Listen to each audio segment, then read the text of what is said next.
William Ruto, mimi nikaulizwa, he is the best president in Kenya. In fact, that guy is not tribal. Unajua ni kwa nini? Huyu mtu kama ni kutesa watu, anatesa kila mtu.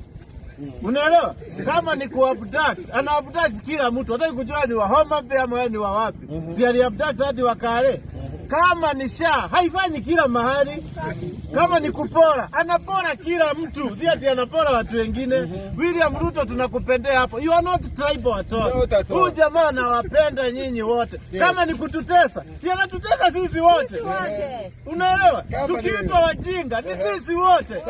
William Ruto, wewe by the way you are a father figure. Wewe sasa uko na watoto wengi, you are treating us equally. Si ndio?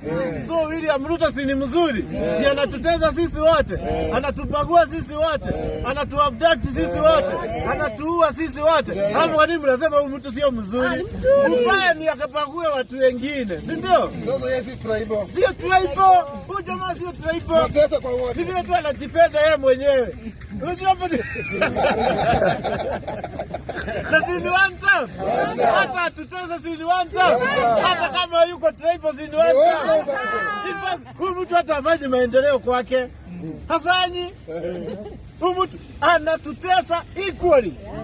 Ukwe mkale. Juu kama sahi, si pesa ya exam ya student imerudishwa 15,613. Ya watoto wote, si ati ya mtoto mmoja. Si haiwork. What? Hebu nikuelezea my friend. William Ruto, congratulations. Ameweza kubalance.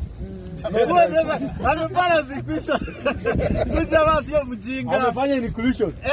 Inclusion ya kila mtu. Ya kila mtu. Kwa mateso. One time.